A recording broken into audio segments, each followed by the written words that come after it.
Hello and welcome everyone. This series is related to the questions which I have already shared with you in the form of worksheet. Mainly इसमें जो topics हैं वो year 10 के हैं, लेकिन आपको मालूम है कि इसमें बहुत सारे टॉपिक आपने ईयर 9 में भी पढ़े हुए हैं। इस वर्कशीट की इस सीरीज में मेरी कोशिश होगी कि पूरी इस वर्कशीट को आपके साथ सॉल्व करूं। आपने इससे ज्यादा फायदा इस तरह उठाना है बेटा कि सबसे पहले जो क्वेश्चन भी मैं आपके सामने कर रहा हूं, आपने वीडियो को पॉज करके वो क्वेश्चन खुद अटेम्प्ट करना है। अगरचे कि वो क्वेश्चन आप कर रहे हैं, मेरे आपका आंसर मैच कर रहा है, बेस्ट है, आगे बढ़ जाइए। लेकिन अगर आपको कोई एम्बिग्युइटी आ रही है, कोई प्रॉब्लम आ रही है, तो फिर आपने इस वीडियो में उस प्रोसीजर को देख लेना है कि किस तरह से मैंने किया है। लेकिन उसके बावजूद भी सिर्फ देखकर रुकना नहीं है, बल्कि खुद भी उस क्वेश्चन को एक बार ट्राई जरूर करना है, ठीक है? तो without any delay let us start with the first question. आपके सामने पहला सवाल है, देखते ही आप पहचान जाएंगे कि ये क्वेश्चन जो है it is related to the board maths. और आपको अच्छी तरह पता है कि बॉड मैथ्स में जो बेसिक सबसे पहले आप उठाते हैं वो होता है डिवीजन और मल्टीप्लिकेशन, ठीक है? मल्टीप्लिकेशन डिवीजन को सबसे पहले एग्जीक्यूट करें। लिखने का तरीका जहन में रखें कि आपके सामने ये नंबर बन जाएगा 6, ये नंबर बनेगा 6 प्लस 4 अपॉन 2। समझ आई? ये डिवाइड का निशान इस तरह भी लिखा जा सकता है। और जब आप इसे काटेंगे तो 2 1 जा 2 2 जा, आपके सामने बनेगा 6 प्लस 2 यानी कि 8।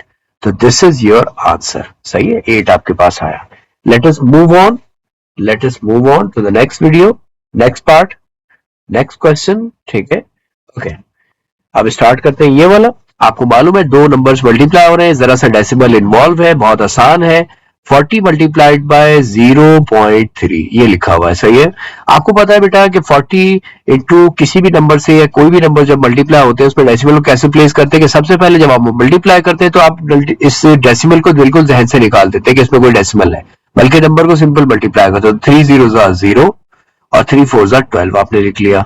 अब उसके बाद आपने देखा कि left hand side right hand side से कितने जंप्स ले ले, कौन से नंबर में डेसिमल ले रहा है। तो यहां पर एक जंप ले रहा है तो आप समझ लें कि भाई ये एक जंप है। अगर ऊपर भी इस नंबर में भी कोई ना कोई जंप्स होते तो आप वो भी जंप काउंट करते हो, दोनों का टोटल जंप्स यहां से दे देते। अब यहां पर तो सिर्फ एक ही जंप है, तो एक जंप यानी यहां से स्टार्ट करें लेफ्ट से, ठीक है, सॉरी राइट से, और राइट से स्टार्ट करके एक जंप आप यहां पर देंगे तो it will become 12.0। This is your answer, 12.0। समझ आई? यानी जितने जंप आपने ऊपर के नंबर में लिए हुए हैं डेसिमल को, बिल्कुल उतने ही जंप इसके आंसर के साथ देते हैं टोटल, ठीक है? आइए नेक्स्ट क्वेश्चन करते हैं। अब यहां पर जो एक सिंबल डिफरेंट आप देख रहे हैं, ये कुछ इस तरह बना हुआ है, ठीक है? और यहां पर इसके अंदर 3 लिखा हुआ है, सही है? बहुत सारे बच्चे जानते होंगे कि ये चीज क्यूब रूट कहलाती है, और you can very well write it like this as well, यानी आप इसको 1/3 भी लिख सकते हैं। समझ आई? तो इसको 1/3 लिखने की जो चीज मैंने आपको बताई, इसको ध्यान में रखते हुए आप इस वाले नंबर को कैसे लिख सकते हैं कि ये तो हो जाएगा 4 की पावर 2, ये ऐसे ही रहेगा, प्लस 27 टू द पावर 1/3। आप इसको कर लें। अब आपको सर्ट के रूल्स का पता है क्या, कि अगर एक नंबर आपके पास है a की पावर जैसे 2 लिखा हुआ है और यहां पर पावर m है, ये m पावर जब ब्रैकेट के अंदर आती है तो ये मल्टीप्लाई होती है पावर से पावर, यानी a की पावर 2 मल्टीप्लाइड बाय m हो जाएगा। सही है ना? ये तो एक एग्जांपल मैंने साइड पे बनाई आपके। तो अब बिल्कुल इस चीज को देखते हुए आप ये क्वेश्चन कैसे करेंगे, 4 का स्क्वायर 16 बन जाएगा, प्लस इसका ये असल में 27 3 का क्यूब है, तो 3 की पावर आपने 3 लिखा और ब्रैकेट बनाकर ये 1/3 ऐसे लिख दिया। आपको मैं रूल बता चुका हूं कि वो इसके ऊपर आएगा तो ये मल्टीप्लाई हो जाएगा, तो it will become 16 plus 3 to the power 3 multiplied by 1/3। ये 3 से 3 कैंसिल हो गया, ये बना 16 प्लस 3 जो कि बना 19, ठीक है? तो ये 19 आपका आंसर हो गया, राइट? ओके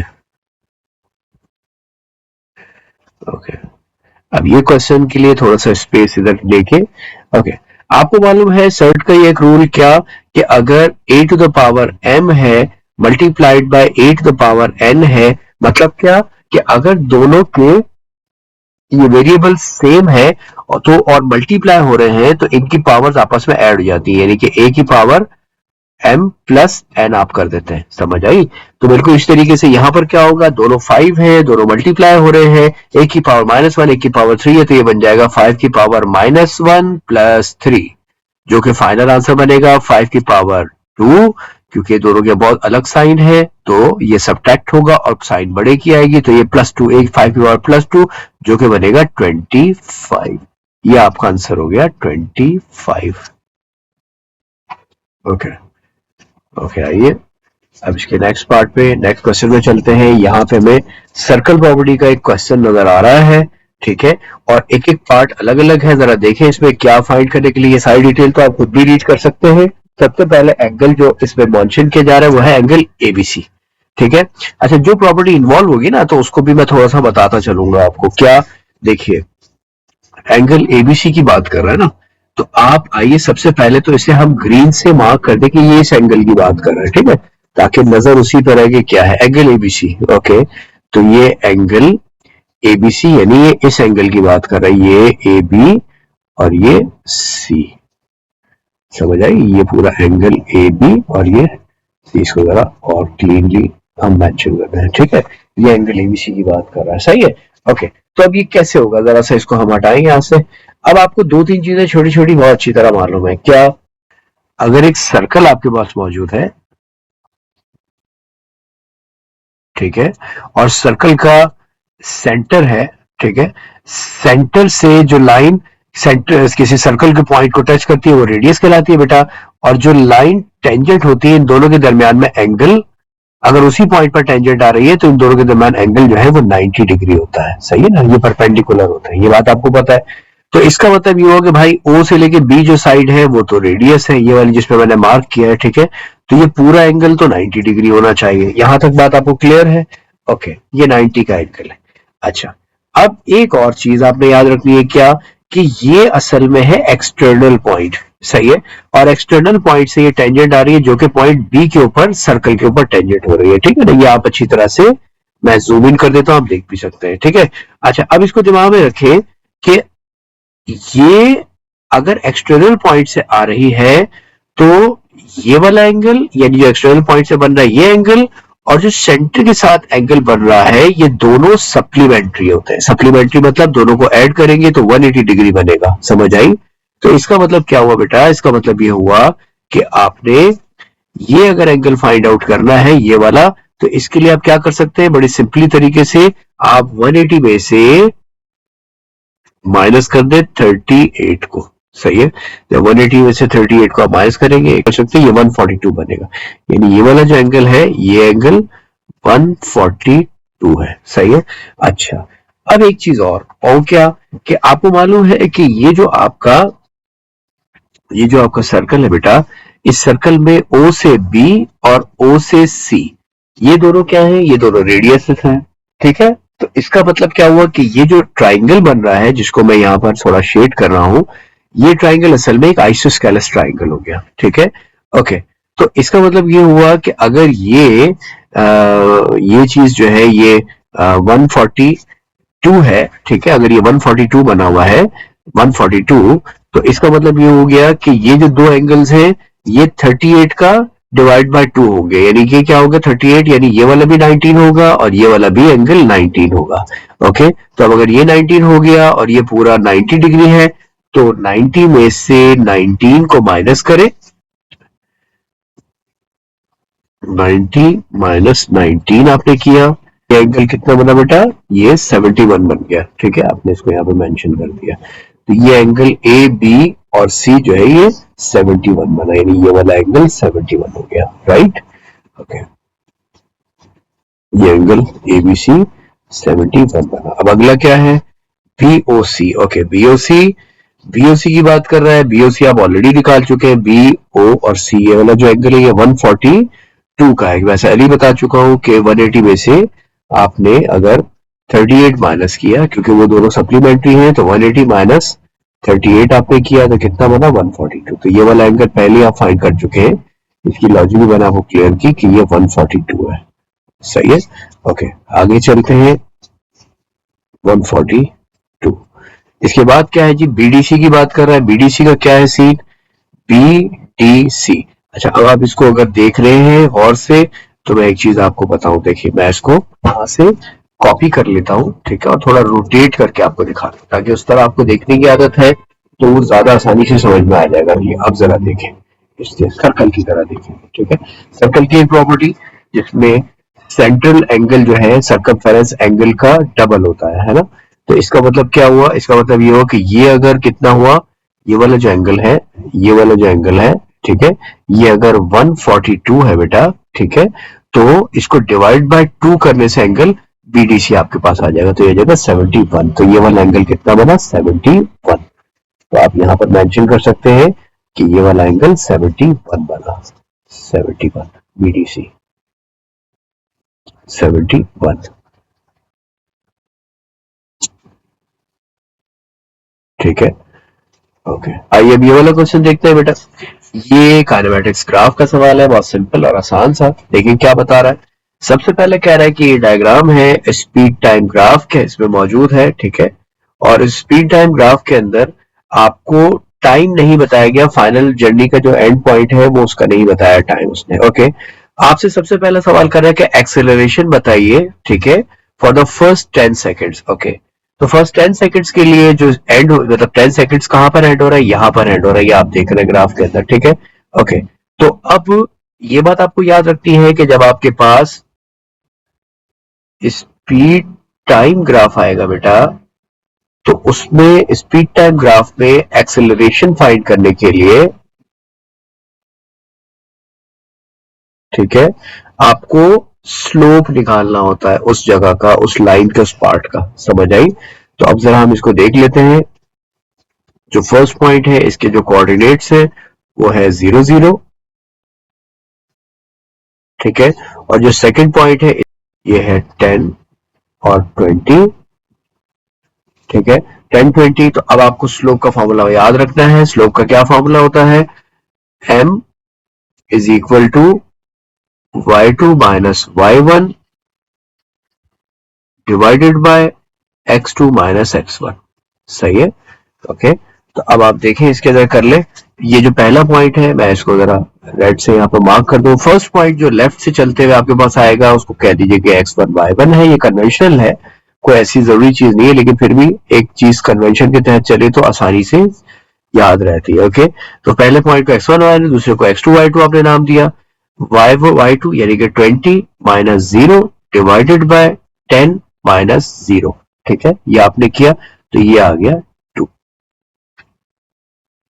आपने मेंशन कर दिया कि इसका एक्सेलरेशन जो है इस टाइमिंग पर 2 मीटर पर सेकंड स्क्वायर के हिसाब से। ओके,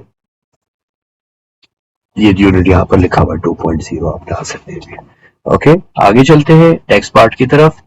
वो कह रहा है कि कार ने जो टोटल टी तक की जर्नी है उसमें 700 मीटर का फासला तय किया है।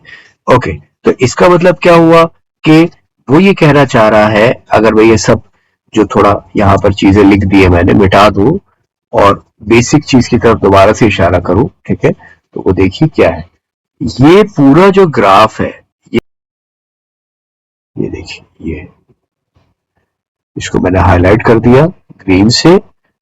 इस पूरे ग्राफ का ये जो एरिया है ना, जिसको मैंने ग्रीन से हाईलाइट किया हुआ है, ये पूरा एरिया आपको मालूम है स्पीड टाइम ग्राफ के अंदर जो डिस्टेंस होता है वो एरिया अंडर द लाइन होता है। सही है ना? तो इसका मतलब क्या हुआ कि ये जो एरिया पूरा टोटल है ना, ये पूरा 70 के बराबर है। तो अब जरा फिगर को चेक करें, ये फिगर क्या चीज है, वो कितना है, 700 मीटर, जो इस पे क्वेश्चन में मेंशन हुआ हुआ है, ठीक है।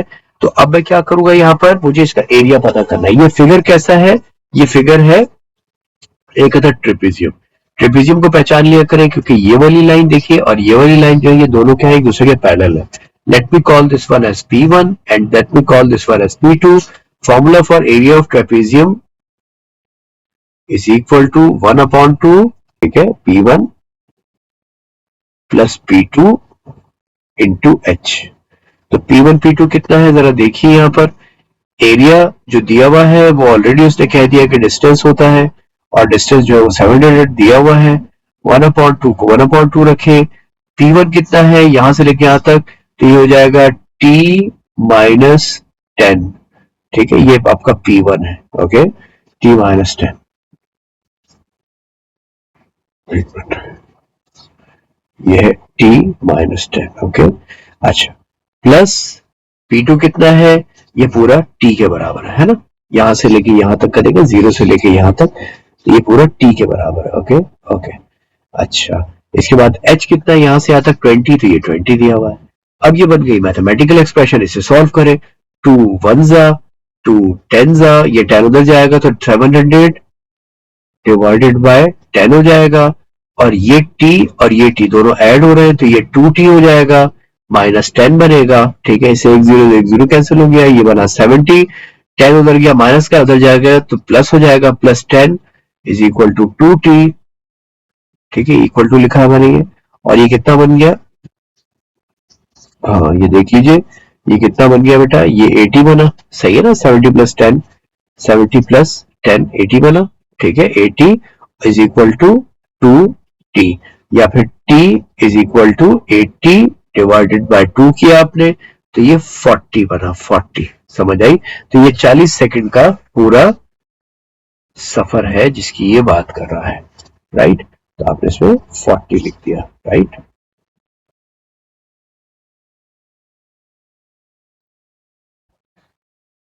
राइट, अब इसके बाद जो क्वेश्चन आ रहे हैं बेटा वो बहुत सिंपल सवालात हैं, this is revision of the factorisation, आपको पता है फैक्टराइजेशन का जो नंबर 1 सबसे पहली चीज जो फैक्टराइजेशन में की जाती है वो है कॉमन, आपके सामने ये लिखा हुआ है 6a, ठीक है, और ये लिखा हुआ है -9, इन दोनों में 3 का फैक्टर कॉमन आ रहा है तो आप 3 कॉमन निकाल लें, अंदर क्या बचेगा, इसकी जगह पर 2 और a बचेगा, माइनस यहाँ पर 3 आएगा, इसका चेकिंग का आसान तरीका ये है कि आप इसको रिवर्स में जरा मल्टीप्लाई भी करके देखें क्या ऊपर वाली चीज आपके पास आ रही है या नहीं आ रही, यानी 3 को आप 2 से मल्टीप्लाई करो, 3 2 6 से, और 3 को 3 से मल्टीप्लाई करें तो 9, तो ये आपके पास सेम टू सेम ऊपर वाली चीज आ रही है, इसका मतलब ये हुआ कि आपके सामने ये जो कॉमन निकला है ये बिल्कुल ठीक निकला है, सही है भाई। चलो आगे देखते हैं, नेक्स्ट क्वेश्चन के अंदर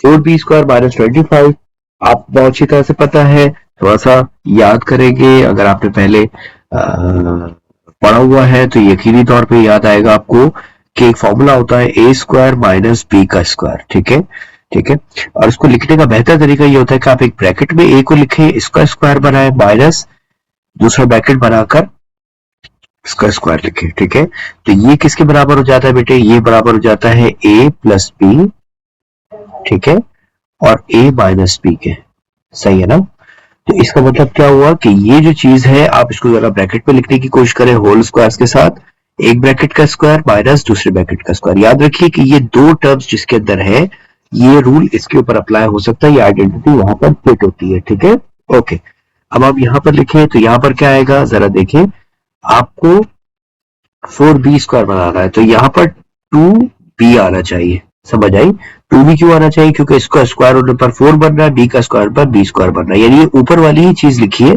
बस होल स्क्वायर बनाकर लिख दी गई है, ठीक है, बिल्कुल इस तरीके से आपने देखा, यहाँ पर 25 है, आप समझ गए होंगे कि यहाँ पर 5 आना चाहिए, राइट, तो अब इस हिसाब से अगर ये देखा जाए तो ये बिल्कुल सेम, ये चीज जो है ये बिल्कुल सेम बन चुका है, किसके, ये देखिए बिल्कुल ये सेम टू सेम बना हुआ है, फॉर्मूले के साथ ये बिल्कुल सेम बना हुआ है, इस फॉर्मूले जैसा बना हुआ है, तो आप इसको 2b माइनस 5 और 2b प्लस 5 लिख सकते हैं, 2b प्लस 5, ठीक है, तो ये आपका सॉल्व हो गया, इसको मजीद फैक्टराइज नहीं कर सकते तो ये फाइनल आंसर हो गया, ओके, नेक्स्ट क्वेश्चन पर चलते हैं। अच्छा, अब ये जो सवालात होते हैं इसके अंदर हमेशा याद रखें कि ये असल में फैक्टराइजेशन ही का क्वेश्चन है, ठीक है, लेकिन मसला ये है कि इसमें दो अलग अलग क्वेश्चंस को मिलाकर एक साथ डिवाइड में डाल दिया गया है, यानी ये दो अलग अलग क्वेश्चंस हैं जिसको सिंपली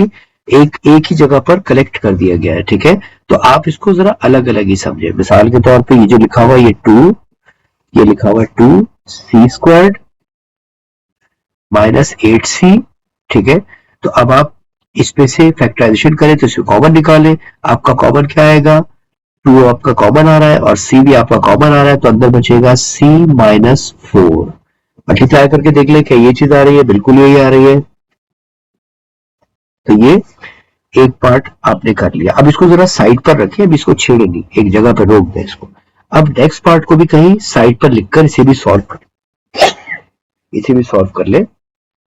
तो ये बन जाएगा 2c² माइनस 5c माइनस 12। आपने फर्स्ट स्टेप पे देखा कॉमन, तो इसमें कुछ भी नहीं आ रहा है, यकीनन समझ गए होंगे कि ये मिडिल टर्म ब्रेक है। ठीक है, मिडिल टर्म ब्रेक करें। मिडिल टर्म ब्रेक कैसे होगा आपको एक दफा दोबारा बता देता हूं।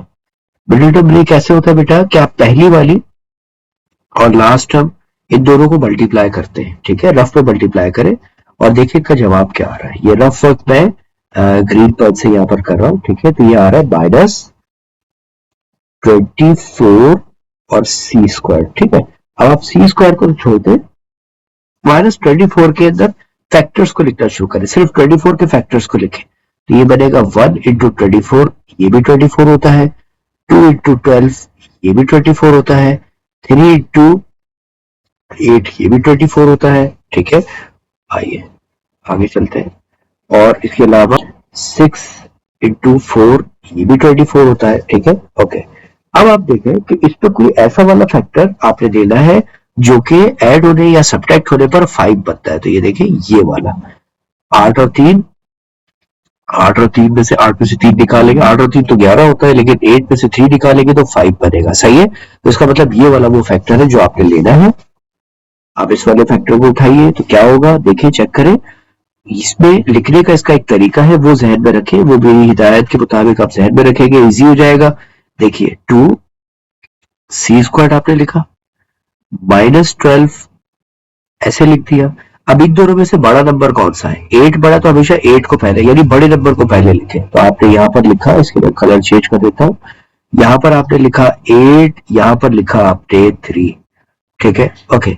अब ये जो c है, इस c को दोनों के साथ लिख दे। सही है, ओके।